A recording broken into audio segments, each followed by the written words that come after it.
Hello everyone and welcome back to my channel! Hi, how are you? I'm the Queer Mummer and this is the second episode of The Hooker's Corner on how to crochet. I can't believe it, it's already the second episode. I mean, it took me long enough to upload it. Been a little bit busy. I've been a little busy making new outfits. As you can see with these nice puffy sleeves. So, in this episode today, we're going to be going over another very essential stitch, which is double crochet. And in fact, most of what you're seeing on me today uses double crochet. And it's probably the most used stitch out of all the stitches in crochet. We're also going to be exploring how to add more stitches to your crochet and also subtracting. So you can, in the end, learn how to make a square, like we did last time, and even a triangle. Oh my god, I know, revolutionary. Who would have thought we could make triangles with crochet? Anyway, sit back, grab your hook, grab your yarn, and let's get hooking.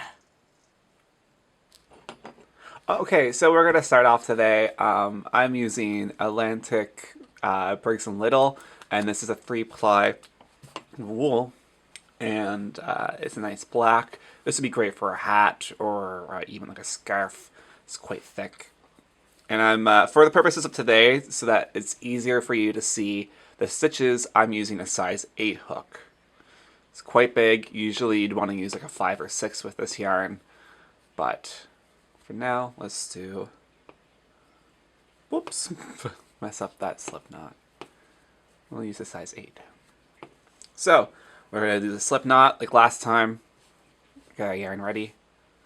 And to start off, we're going to go ahead and do 20 stitches.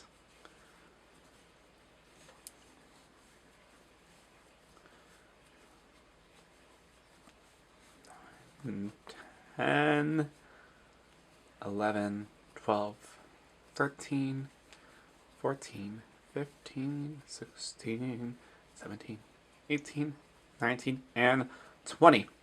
So, to start off our next row, last time what we did is we chained 2 to start our stitch, our first stitch for that row.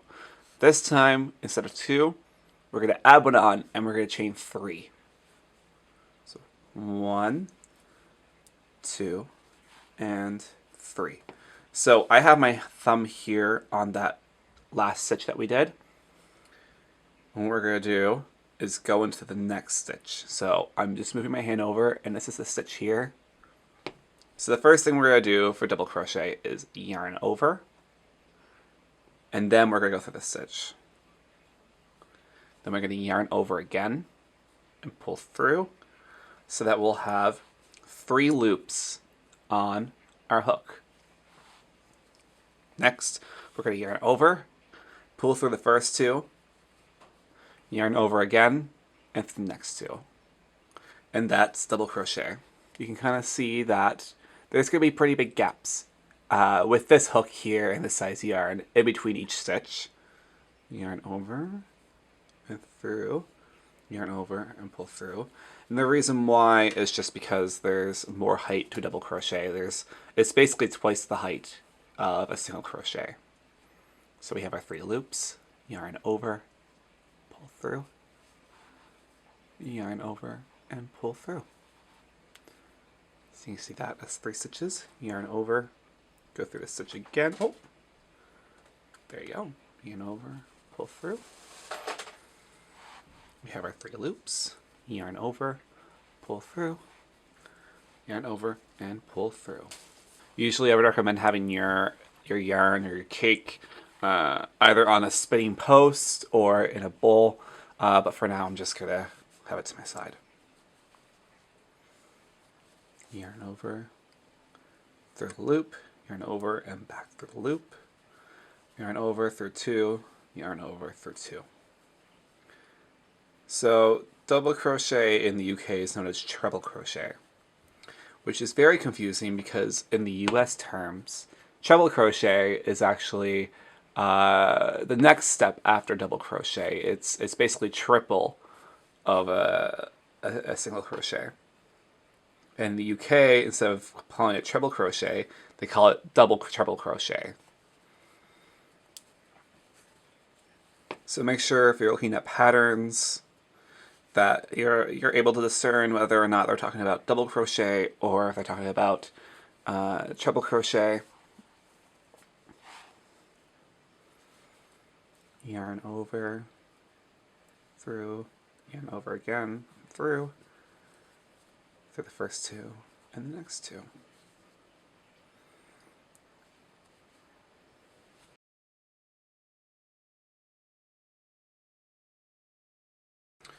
And we're at the last few stitches. Through, yarn over, two, and then two, and one more time.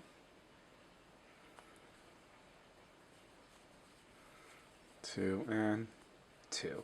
So there is our first row of double crochet. So you can see those little holes I was talking about. You can even put your finger through it sometimes. And if you're using the right hook for the right yarn, you won't have too many problems with these little holes.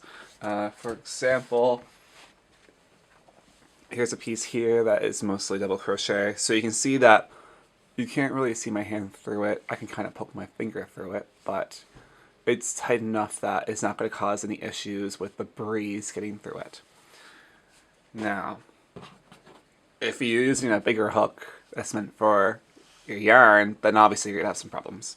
So I'm only doing it now just to show you exactly what it looks like.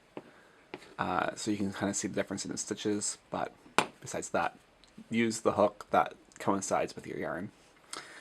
Next, if we're going to go on to the next row, what you'd want to do is, like last time, chain 3, so like 1, 2, 3, and then flip your crochet and start going through the stitches.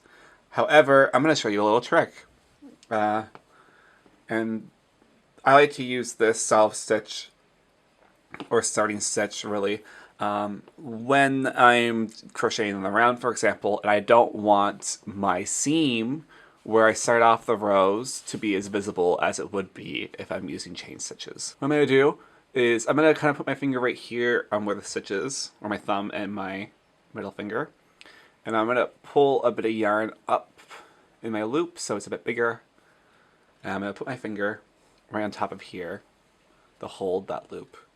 Now I'm going to take my hook and twist it around so then it looks like I have 2 loops here. I'm going to yarn over and pull through 1, yarn over again and pull through those 2 up there. And that creates the illusion of a double crochet for that one stitch here. So this first stitch, that's where this one is. So we're going to go into our next stitch, which is right here. Through, yarn over, pull through, yarn over, pull through.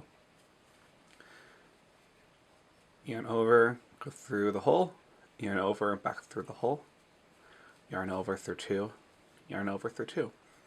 So just keep this up. I would keep going until you feel like you're comfortable doing these stitches.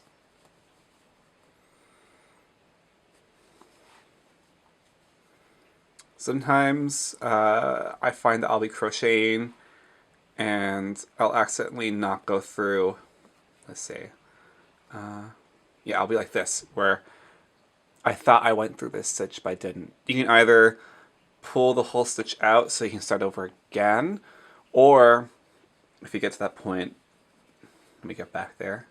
Because what happens is you yarn over for that second time and you only pull through the first loop. And that will happen sometimes, and if you were to go again to the next stitch, it would cause some issues. So what you can actually do is just move your hook down to grab that loop and pull it through the other loop. And there's your stitch. So yarn over, through, yarn over and back, yarn over through 2, yarn over through 2, yarn over through the hole, yarn over and back again, yarn over through 2, and yarn over through 2.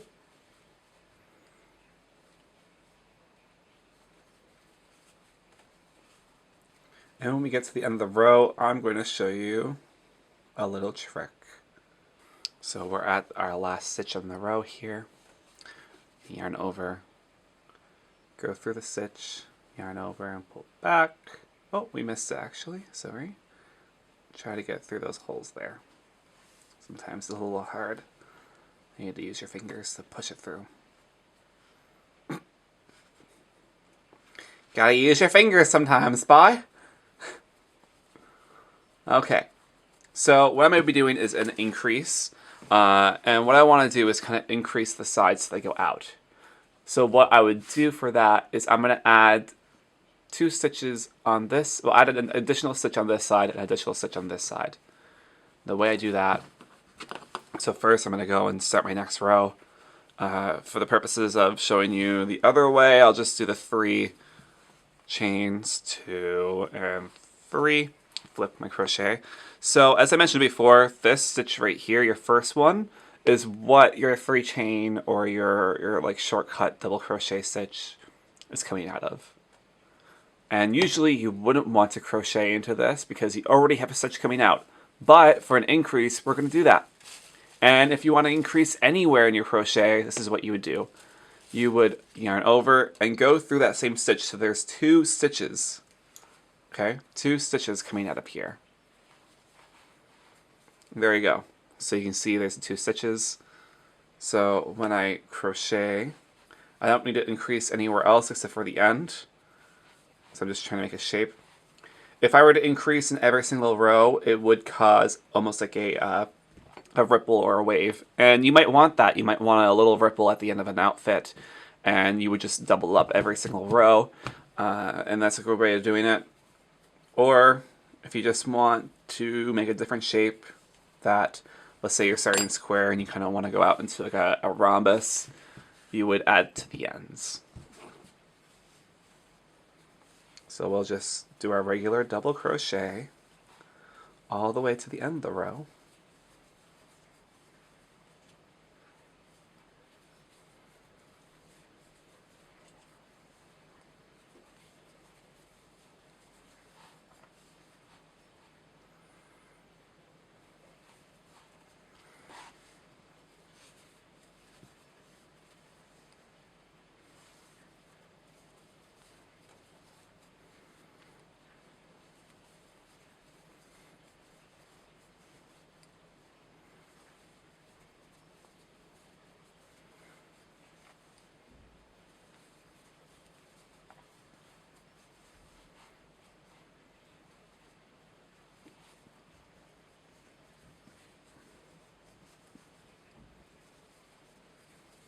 So we're just approaching the end of the row here.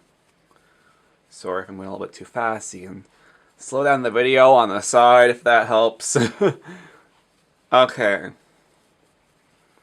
So we're at the end here. Our last stitch. So we're going to just do 1 first.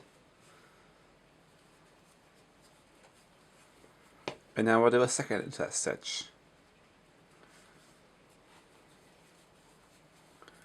And that way, if you lay this out, you can see that it starts to move out. Now, let's say that you want to decrease. You want to bring it to a fine point, or you need to make your outfit a little bit smaller, for example. So the way that you would do that, so there's different techniques in how to start off that stitch. What I would do is start off with a slip stitch. So here's my starting stitch right here. I would actually go into my next stitch without doing any yarn over or anything like that. Just go into the stitch, yarn over, and pull through the first loop and the second, so that we kind of skip that first stitch that we did. And then you can continue. Now you can either do the 3 chain or do the sheet that I showed you earlier. Just keep at it. Now, for example, if we're crocheting and we're in the row, what you can do is you would yarn over and you'd go through 1, and then you would have to go through the other one. So you wouldn't go back this way, what you'd want to do is go through here and then yarn over into it essentially. So let me just show you up close. Yarn over, go through my stitch here, one.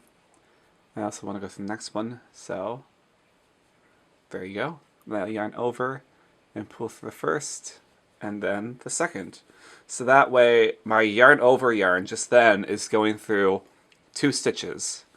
And when I finish my double crochet, I would just go on, and I've reduced those 2 stitches into 1.